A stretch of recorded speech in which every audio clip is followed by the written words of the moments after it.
Bonjour à toutes et à tous, c'est Gaël, on se retrouve dans une nouvelle vidéo. Aujourd'hui on est de retour pour un concept assez simple. Et oui, on est assez actif dernièrement, c'est plutôt pas mal. Pour ceux qui ne le savaient pas, j'ai sorti une vidéo où je faisais mon classement des Premium Live Events de WWE. Elle est un petit peu longue, désolé, j'ai peut-être un peu abusé. Mais n'hésitez pas à aller la découvrir pour y faire votre avis. De toute façon, vous avez les chapitres si vous voulez tout simplement voir quel pay-per-view j'ai mis à telle place. Aujourd'hui on fait un truc dans le même style, je l'ai dit dans cette dernière vidéo, puisque nous nous attaquons au match de l'année 2023. Et j'ai fait tout simplement mon top 10 de mes matchs préférés qu'il y a eu à la WWE cette année. Encore une fois, ça représente mon avis personnel, ce ne sont pas objectivement les meilleurs matchs de l'année, c'est simplement les matchs que j'ai aimés, pour lesquels j'ai eu un coup de cœur, pour juste où j'ai passé un bon moment, j'ai vécu des émotions, tout ça. Aussi simple que ça quoi. C'est la dernière vidéo en rapport avec le catch de l'année, puisque la semaine prochaine, donc aux alentours du 29-30, je sortirai la vidéo bilan de l'année, qui est la vidéo que j'attends souvent à faire, parce que c'est vraiment ça marque comme un checkpoint dans mon aventure sur YouTube. Et en plus là, il y en aura des choses à dire parce que cette année a été incroyable. Mais enfin bon, ce n'est pas le sujet d'aujourd'hui. N'hésitez pas à liker la vidéo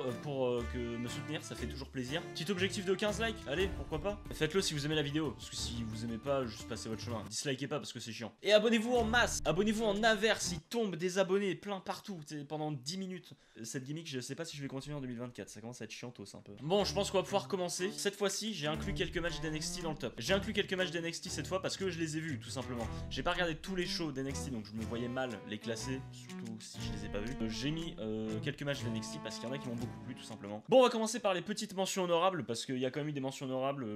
C'était dur quand même de faire un classement de tous les matchs qu'il y a eu. Et aussi, c'est que des matchs en Premium Live Event. Que je précise quand même, j'ai pas eu l'occasion de voir toutes les weekly. Et même les weekly, tu vois, même s'il y a eu des très très bons matchs, Gunther, Chad Gable par exemple, le problème c'est que t'as les coupures publicitaires et j'ai quand même beaucoup de mal avec ça. Donc, on a que des matchs de Premium Live Event, voilà. Dans les mentions honorables, j'ai décidé de mettre dans un premier temps l'Iron Survivor masculin d'NXT Deadline, donc c'est vraiment le dernier Premium Live Event en date de la WWE. Et cet Iron Survivor était plutôt sympa, avec un bon rythme, avec beaucoup de suspense, c'est la victoire de Trick Williams à la fin qui m'a vachement surpris. J'ai décidé aussi de mettre la Bloodline Civil War entre les Usos et Roman Reigns et Solo Sikoa, c'était vraiment très très cool, avec du grand storytelling, beaucoup de rappels à leurs histoires passées, tout ça. J'ai également mis Kevin Owens et Sami Zayn contre Roman Reigns et Solo Sikoa à Night of Champions, que j'avais énormément aimé aussi, avec encore une fois beaucoup de storytelling, du bon catch, et puis le turn des Usos à la fin. J'ai mis également Ilya Dragunov contre Carmelo Hayes à NXT Great American Bash, qui était vraiment un très bon match, c'est vraiment deux catcheurs que j'adore. Je suis tombé amoureux de Carmelo Hayes cette année, c'est devenu un de mes catcheurs préférés. Et Ilya Dragunov que j'adorais déjà avant, notamment avec son match incroyable contre Gunther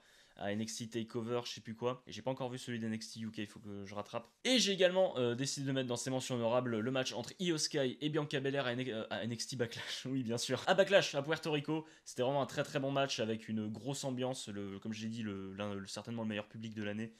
Puerto Rico, c'était vraiment très cool. Je vais pas m'étaler plus que ça sur ces matchs, je vais essayer de donner un peu plus de détails sur les matchs du classement, même si je risque pas d'être toujours très pertinent parce que je vais surtout faire en fonction de mes souvenirs. C'est un top subjectif avec juste mon ressenti global et je vais peut-être pas être des plus pertinents dans mes propos. Je vais juste vous donner mon avis global sur les matchs. Après, vous en faites ce que vous voulez.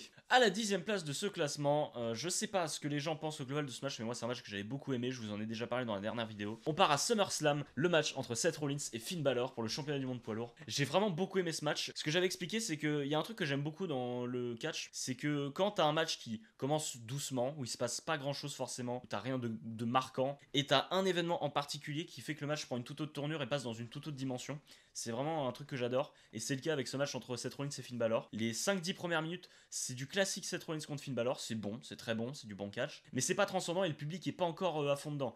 Et à la seconde où Damian Priest avec sa mallette Money in the Bank intervient dans le match, c'est là que ça prend une toute autre tournure, le public passe un cran au-dessus, et tout le suspense, toute la vitesse du match, tout est changé d'un coup. Puis t'as Rhea Ripley avec Dominic Mysterio qui arrive derrière, bien sûr. Et après, il y a toute l'histoire qu'on connaît derrière avec Damian Priest qui va en quelque sorte coûter le match à Finn Balor. Et voilà, cette fin de match, c'est 5-6 dernières minutes à peu près où Judgment Day est là. Ça fait passer le match dans une toute autre dimension et le public a beaucoup apporté à ce match. Et j'ai cru à de nombreuses reprises que Finn Balor pourrait battre Seth Rollins. J'aurais aimé qu'il le batte, ça n'a pas été le cas et je pense que c'est un bon match pour commencer cette liste et on va pouvoir passer à la 9ème place. Et à la 9ème place, c'est peut-être même sous-classé en vrai quand j'y pense. Je parle bien entendu du Street Fight match entre Bad Bunny et Damian Priest à Backlash. J'ai du mal avec Backlash, effrayant. C'était un match, on savait que ça pouvait être cool, on sait que Bad Bunny n'est pas mauvais pour une célébrité qui catch, mais alors on honnêtement, je m'attendais pas à ce que ce soit aussi bien. Bon, déjà, l'entrée de Bad Bunny, qui est clairement l'entrée la plus incroyable de l'année. Non, l'entrée, c'est les frissons. Quand le public chante en chœur la musique de Bad Bunny, Samantha Irvine qui l'introduit de manière parfaite. Et puis, le match derrière, c'est juste un gros bazar. On va utiliser des objets, on va casser des tables. Damien Priest, très arrogant au début, qui va même annuler un tombé qui allait lui donner la victoire pour vraiment bien détruire Bad Bunny. Au final, il va y avoir la masse d'overbooking avec bien sûr le Judgment Day, la LWO, Savio Vega, Carlito qui fait son retour également. Et puis au final, ce match qui sera remporté par Bad Bunny. Et franchement, j'ai beaucoup aimé ce match. Très content que Damien Priest ait eu un match aussi important. Ça a clairement sa place dans mon top 10 de mes matchs de l'année. Et c'est peut-être un peu sous-classé même, je pense. On passe donc à la 8ème place. Et là, un match que beaucoup mettent en numéro 1. Moi j'ai beaucoup aimé le match, hein, c'est quand même dans mon top 10, mais ça n'a pas été non plus un gros coup de cœur parce que je m'attendais à avoir un gros match. C'était pas non plus une surprise énorme. Tout simplement, je parle du triple menace pour le championnat intercontinental à WrestleMania 39 entre Gunther, Sheamus et Drew McIntyre. Je pense qu'il n'y a pas besoin de présenter ce match, c'est un match phénoménal avec 3 gros Européens qui se foutent sur la gueule. C'est vraiment du grand divertissement avec quand même du suspense parce que plusieurs fois j'ai cru que Sheamus ou même Drew McIntyre pouvait gagner le match. Au final, c'est Gunther qui reste très très fort. Pour son premier match à WrestleMania, quand même, c'est une sacrée performance. Gunther, il n'y a pas de doute que lui, il va être l'un des main eventers de la compagnie dans les mois qui suivent. Voilà, beaucoup de gens le voient en numéro 1. Meltzer, lui, il a mis 5 étoiles. J'ai adoré le match, je vais pas dire le contraire. C'est un des matchs qui porte la nuit 2 de WrestleMania. Clairement l'un des meilleurs matchs de l'année, mais pour moi, je l'ai pas vécu comme un de mes matchs préférés de l'année. Ça reste quand même un match fantastique. C'est pas non plus mon gros coup de cœur. On part du côté d'NXT, enfin, et oui, je parle du match qui a eu lieu à NXT Battleground, c'était un Last Man Standing, je crois, entre Ilya Dragunov et Dijak. C'était un grand divertissement ça. Ce qui a été assez particulier, c'est que dans ce match, on a retrouvé une certaine violence, une certaine dureté dans les coups qu'on avait plus vraiment à la WWE depuis quelques années. Je trouve pas que ce soit une mauvaise chose en soi. Beaucoup de gens regrettent l'époque Attitude Era où il y avait beaucoup plus de violence, beaucoup plus de sang. Je pense que c'est tout à fait normal que la WWE soit passée PG pour élargir son public et toucher plus de monde. Mais tu vois, avoir des matchs comme ça, de temps en temps, ça fait toujours plaisir. Bon, c'est pas au niveau de Swerve Strickland contre Adam Page, mais quand même, c'était quand même assez violent. J'ai ce spot tout con, hein, mais c'est vraiment Dijak qui a une table en main et t'as Ilya Dragunov qui fonce dedans, juste ça. Je me rappelle plus vraiment de tout, mais je me rappelle avoir été vraiment choqué par la violence de ce match et la qualité du match aussi. C'est vraiment un match incroyable. Ilya Dragunov est excellent, je pense qu'il n'y a pas besoin de le présenter, ce mec. Actuel champion NXT, et je pense que ça peut durer encore. Je sais pas si mon match de rêve contre Gunther à WrestleMania aura lieu, j'en doute fort. Peut-être que ça arrivera dans quelques années, peut-être pour autre chose que le championnat intercontinental. En tout cas, c'est un match vraiment incroyable. Si vous aimez le catch un peu violent, un peu hardcore, c'est peut-être l'un des meilleurs exemples qu'on a eu à la WWE cette année. Il y a vraiment une certaine violence qu'on avait plus beaucoup à la WWE dernièrement. Et je pense qu'il a largement sa place dans mon top de mes matchs préférés de l'année. Ça a été un gros coup de cœur celui-là pour le coup. Pour la 6ème place de ce classement, on retourne du côté de WrestleMania et on part en nuit 1 cette fois-ci pour parler là aussi d'un de mes gros coups de cœur de l'année, mon match féminin préféré de l'année, mon match féminin préféré all time. Et encore là, pareil, je pense que c'est peut-être un peu sous-classé parce que j'ai vraiment adoré ce match. Bien sûr qu'on parle de Rhea Ripley contre Charlotte Flair, mais quel match de fou. Je l'avais expliqué déjà, j'avais aucune hype pour le match. Vraiment, au moment où on est arrivé à ce match, quand je regardais le show, je m'étais dit, ouais, je vais mettre ça en bruit de fond, ou même je vais limite passer. Vraiment, j'avais pas envie de voir le match. J'ai quand même décidé de le regarder, heureusement, parce que le match était incroyable. Alors, même histoire qu'avec Seth Rollins et Finn Balor, il n'y a rien de transcendant au début du match. Les 5 premières minutes sont pas incroyables. Et il y a ce moment où tu as une German suplex à moitié botchée de Rhea Ripley. Que Charles Fer va atterrir sur le nez, mais ça fait passer le match dans une toute autre dimension et le match devient incroyable derrière. Voilà, je sais pas trop quoi redire sur le match, c'est juste un match incroyable, je trouve, qui est vraiment très prenant. Une fois que t'as ce passage de la German suplex, t'as le riptide depuis la deuxième corde à la fin pour finir le match, l'émotion de Charlotte Flair à la fin, la victoire de Rhea Ripley, le public aussi d'ailleurs qui normalement Rhea Ripley est la méchante de l'histoire, mais finalement le public s'est rangé derrière Rhea Ripley et c'était très beau, vraiment un public hostile comme ça, c'était très très cool. Moi j'ai adoré ce match, c'était un gros coup de cœur, je m'attendais pas à ça. Et clairement une très très bonne 6ème place et je pense que ça aurait pu être un peu au-dessus. À la 5ème place, on reste dans le même show et le match qui a suivi juste après, il me semble. On parle du main event de la nuit 1 entre Kevin Owens, Sami Zayn et les Usos pour les championnats par équipe unifiés. J'en ai déjà parlé dans la dernière vidéo, mais que d'émotion ce match, que d'émotion. Déjà les entrées, forcément t'as cette atmosphère de gros match. Et puis derrière ils ont pas déçu, il y avait déjà une grosse histoire entre les quatre, surtout entre Sami Zayn et Jey Uso. Et puis ouais, très gros suspense avec des near fall à tout va. Je retenais mon souffle à chaque tombée. Comme beaucoup, j'ai versé ma petite larme. larmes quand Kevin Owens et Sami Zayn ont remporté le match. C'est triple Hell of a Kick de Sami Zayn à la fin, avec l'émotion sur son visage, l'émotion de Kevin Owens après le tombé. C'est un grand moment d'histoire de WrestleMania. Largement l'un des meilleurs matchs de l'année, et je pense que c'est une bonne cinquième place, pardon. On passe donc à la 4ème place, et mon hot take préféré dans la vie, c'est de dire que Roman Reigns contre Cody Rhodes à WrestleMania 39 est l'un des meilleurs main events de l'histoire de WrestleMania. Et c'est pourquoi je le mets à cette 4ème place. Je sais, les gens râlent parce que Cody Rhodes il a perdu, il y a trop d'overbooking, fait chier Roman Reigns, ça fait 20 ans qu'il est champion. Ok, je comprends. Ça, encore une fois, c'est mon hot take. Je pense que Roman Reigns était le bon vainqueur. L'overbooking, c'est un peu abusé, c'est vrai. Solo Sikoa, t'as les Usos, Sami Zayn et Kevin Owens, Paul Heyman. Ok, d'accord. Mais le match, quand tu prends le match, juste le match, c'est fantastique. Le match est incroyable entre les deux. C'est un sans faute par rapport à ce qu'on attendait, c'est juste super. T'as cette grosse atmosphère de match important, les entrées sont folles, le public est à fond dans le match et à fond derrière Cody Rhodes, et puis t'as le choc à la fin de la victoire de Roman Reigns. Encore une fois, je pense que Roman Reigns n'était pas le mauvais choix, parce que faire gagner Cody Rhodes pour son tout premier match de championnat du monde à WrestleMania comme ça, c'était peut-être un peu gros, mais ça je me suis déjà expliqué à de multiples reprises à ce niveau-là. Là, j'ai vécu des émotions que je n'ai jamais vécues auparavant devant un match de catch, et toutes les émotions que j'ai vécues à travers ce match n'ont vraiment pas de prix. C'est le match qui m'a fait vivre le plus d'émotions de ma vie, de toute ma vie en tant que fan de catch, et c'est pourquoi je le mets dans ce classement. Et voilà, 4ème place. Et encore, je suis généreux. Quoi qu'il en soit, Roman Reigns contre Cody Rhodes. Les gens ont beau râler. J'adore ce match personnellement. Dites-moi ce que vous voulez, je m'en fous. Voilà. On rentre sur le podium de mes matchs préférés de l'année. J'avoue que c'est quand même difficile et je trouve que j'ai déjà envie de rechanger mon classement. Et là, cette fois-ci, on repart du côté de la branche jaune, du côté d'NXT, à NXT No Mercy. Je ne parle pas de l'Extreme Rules entre Tiffany Stratton et Becky Lynch, mais bien sûr de l'incroyable match pour le championnat NXT entre Ilya Dragunov et Carmelo Hayes, la revanche de Great American Bash. Et mes aïeux, quel match de fou! Il y a beaucoup de gens de plus en plus qui disent qu'il faut retourner regarder NXT, et je vous en supplie, si vous regardez pas NXT, si vous en avez l'occasion en tout cas, faites-le.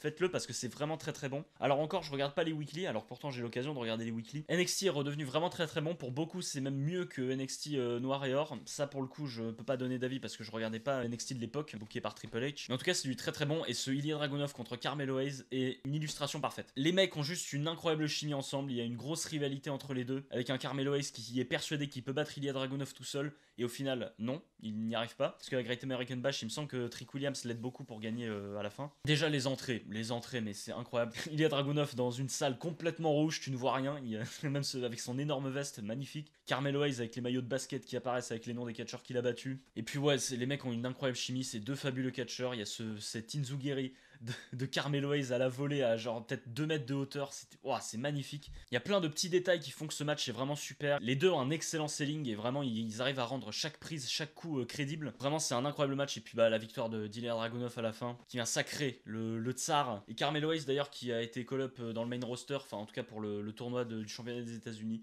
Je sais pas s'il va aller au bout, mais en tout cas je suis très content qu'il commence à avoir des petits trucs dans le main roster. Un peu surpris que Braun Breaker ait toujours pas été call-up d'ailleurs, c'est quand même incroyable. Et voilà, Carmelo Hayes, je suis fan d'Ilya Dragunov, ce match est incroyable. S'il y a un match à NXT qu'il faut voir cette année, c'est celui-là, vraiment. Il faut voir. Et il nous reste 2 places à pourvoir dans ce classement. Bon, je pense que vous vous en doutez, si j'ai mis Cody Rhodes contre Roman Reigns à la 4ème place, Roman Reigns contre Sami Zayn, c'est en 2ème place, voilà. 2ème place du classement, Roman Reigns contre Sami Zayn, je me suis déjà expliqué plusieurs fois aussi sur ce match. Une atmosphère de fou. Une rivalité superbe qui a été construite sur plusieurs mois. C'est un peu dommage que ça ne soit pas fini à WrestleMania. Quitte à faire perdre Cody Rhodes, autant envoyer Sami Zayn à la place. Mais bon voilà, c'était Montréal, le soutien populaire pour Sami Zayn c'était super. Ce moment au début de match où le public chante et que les deux catcheurs se regardent juste pendant 2-3 minutes, ils ne font rien, ils se regardent juste. Le face-off est vraiment intense. Et puis derrière, le match a été super, quoi. Le public est à fond. Roman Reigns qui va provoquer le public, qui va provoquer la femme de Sami Zayn. Il y a tellement d'émotions dans ce match avec Sami Zayn qui va embrasser sa femme un moment avant de retourner au combat, après avoir retourné la situation. Les Usos qui interviennent avec un overbooking cette fois-ci parfaitement dosé. Et vraiment, c'est un match fabuleux. Mon match préféré de Roman Reigns, en tout cas de ce règne de champion. C'est un match fabuleux. À aller voir absolument si vous aimez quand le public fait un match. C'est vraiment ce qu'il vous faut. Après, le public fait le match, pas forcément non plus, parce que le match était déjà très bon de base. Et comme disait Monsieur Santizap dans son top de ses matchs préférés de l'année, c'est un match que le public a embelli, mais qui n'en avait pas forcément besoin, tu vois. C'est un match qui est vraiment super in-ring. Roman Reigns a été très très bon dans ce match, je trouve. Et puis, voilà, c'est juste un incroyable match. Mon match préféré du règne de Roman Reigns. mon top 2 de l'année, et pas top 1 parce que j'ai eu un énorme coup de cœur, vous le savez déjà, certainement.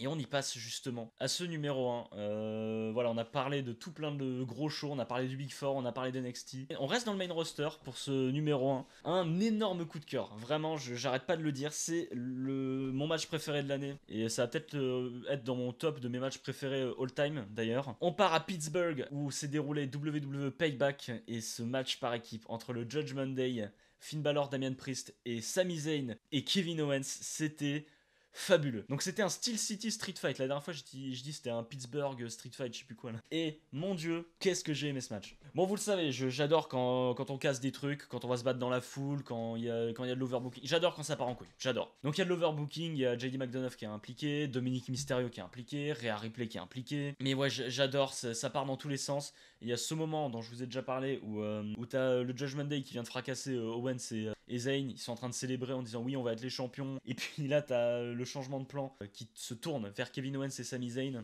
avec les maillots de l'équipe de hockey de Pittsburgh, les crosses de hockey, Kevin Owens en sang.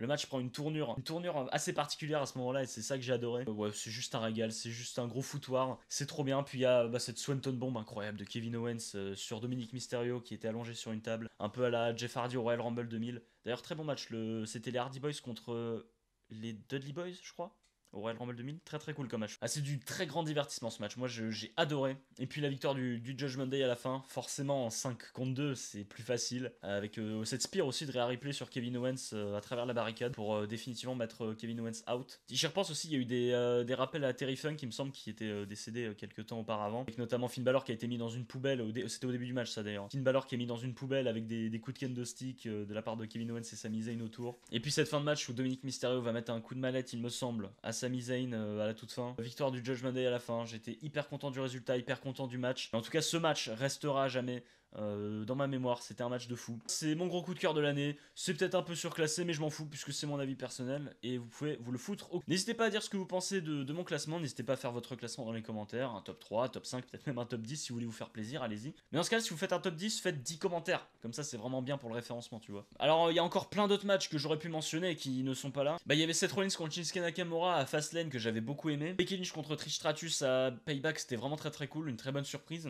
J'avais noté aussi l'Elimination Chamber masculin. Et voilà, comme je le disais, je me vois mal classer j'ai du mal vraiment à classer des matchs où il y a beaucoup de monde, au moins 6 catcheurs, par rapport à des matchs où t'en as maximum 4, tu vois. C'est vachement différent, puis c'est une stipulation assez particulière. Pareil, le Royal Rumble, j'aurais pu mettre le Royal Rumble parce que je suis fan de cette stipulation de base. Mais c'est pas pareil, ça se juge pas pareil. Je pense que c'est un classement qui est très bien. Et encore, je pense que j'aurais pu changer quelques trucs. Mais quoi qu'il en soit, j'espère que cette vidéo vous aura plu. N'oubliez pas de liker en masse, de vous abonner en masse. C'était l'une des dernières vidéos de l'année. On se retrouve la semaine prochaine pour le bilan de l'année. On va avoir beaucoup de choses à dire. On va avoir beaucoup de bonnes choses à dire surtout. Et ça fait plaisir. On se retrouve dans de prochaines vidéos. C'était Gaël. Arrivederci.